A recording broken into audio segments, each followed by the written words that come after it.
Hi everyone, today we are going to be talking about angle pairs and their properties. What I have over here is a list of the 8 most common types of angles. These aren't the only type of angle pairs, but they are the most common. So let's start out by taking a look at complementary angles. So complementary angles are two angles whose sum adds up to 90 degrees. In our first picture here, we can see that these two angles compose together and make one larger angle, which is marked with a square mark in its corner, which indicates that that is a right angle, which is 90 degrees. What we can do is we can actually verify that these two angles are complementary by adding the measures up. So 56 plus 34, 0, 1, 90 degrees. So we have verified that those two angles are complementary. In the bottom picture, so we don't necessarily have to have the angles composed together for them to still be complementary. So what we want to do here is also check that these measures add up to 90 degrees. So if we take 63, add it to 27, 0 here, we get 90. So we see that these two angles are also complementary. In the next type of angle, which is the supplementary angle, supplementary angles are two angles whose sum adds up to 180.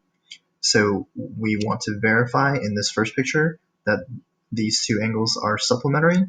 So we take 138 and add it to 42 to see if we get 180. 0, carry the 1, 8, drop the 1, so 180. This first picture is this first picture shows these two angles are supplementary. If we apply the same sort of idea to these bottom two angles, where we see that they are not connected, so just like complementary, supplementary angles don't necessarily have to be connected to each other. So let's see if these two angles are supplementary.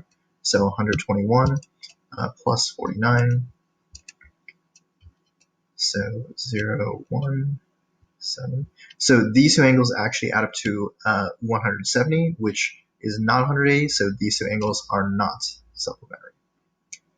The next type of angle we have is adjacent. So angles are adjacent when they share a common vertex and they share a common side. So in our picture here, we see that angles 1 and 2 are adjacent. Also angles 2 and 3 are adjacent. Also angles 3 and 4 are adjacent. And the last pair of adjacent angles are angles 1 and 4. So each one of those pairs shares a common vertex, which is the point in the middle. They also share one common side. The next type of angle pair is the linear pair. So linear pair is a special pair of angles that use two of the definitions that we previously talked about. They combine the definitions for supplementary and adjacent. So linear pair is a pair of angles that are both supplementary and adjacent. So we see in this picture, angle 1 and 2 are both form a straight line, which means that they are supplementary because a straight line is 180 degrees, and they are also adjacent because they share this common side. The next pair of angles are vertical angles. So vertical angles are special angles that are across from each other. So in our picture here for vertical, angles 1 and 3 are across from each other, so they are vertical angles. And angles 2 and 4 are across from each other, so they are vertical angles.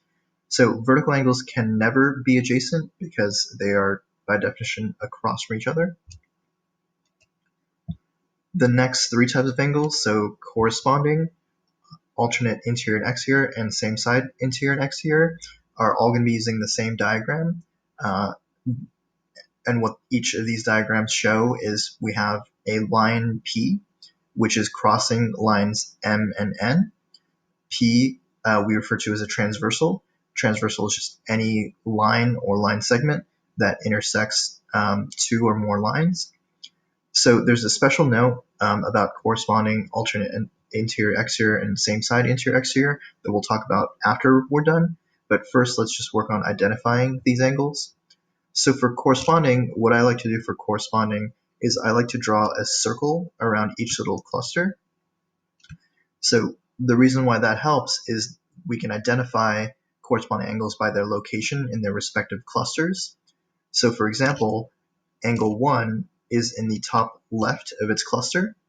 So when we take a look at the next cluster, angle 5 is in the top left of its cluster, which means that angles 1 and 5 are corresponding. Just to go over another example, let's take a look at angle 3. So angle 3 is in the bottom right of its cluster, so the corresponding angle for angle 3 in the other cluster would be angle 7.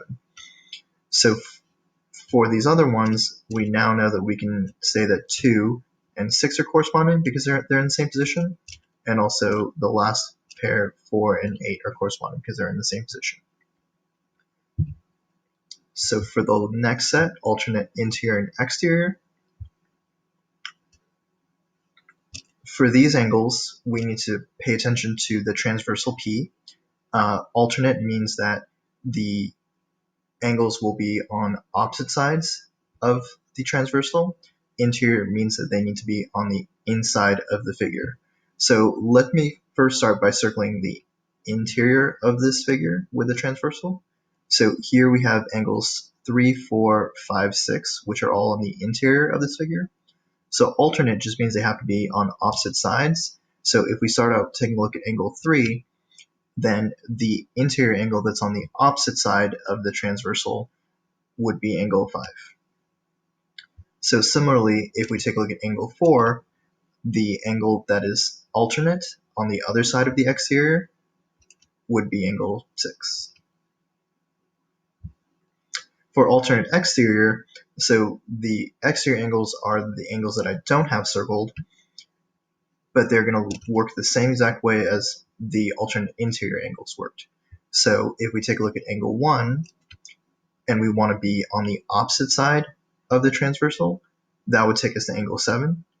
And if we take a look at angle 8, so if we go to the opposite side of the transversal on the exterior, that would take us to angle 2. The last type of angle pairs are the same side interior and exterior. So same side refers to the side of the transversal. If we take a look at transversal P, let me circle these same side groups for us. So we have 2, 3, 6, 7, and we have 1, 4, 5, 8, which are all on, each group is on the same side of the transversal. So we want to be on the same side but on the interior, so let's start with that one. Let's start with those pairs. So if we take a look at angle 3, same side and on the interior would be angle 6. If we take a look at angle 5, same side and on the interior would be angle 4. So that just leaves us with the same side interior and same side exterior. So if we take a look at angle 1 is on the exterior, and on the same side of that exterior would be angle 8. If we take a look at angle 7, same side but on the exterior would be angle 2. So that gives us all the same side interior and exterior pairs. So there is a special case, like I mentioned, for these last 3 pictures, so the corresponding, the alternate interior and exterior, and the same side interior and exterior. So what happens if the special case is that line M and line N are parallel? Parallel lines just mean that they go on forever and ever, and they do not intersect. So what that does is corresponding angles will be congruent to each other. Alternate interior or exterior angles will be also congruent, but the same side interior exterior will actually be supplementary. So that covers a little bit about the angles, pairs, and their properties. Hope you learned a lot.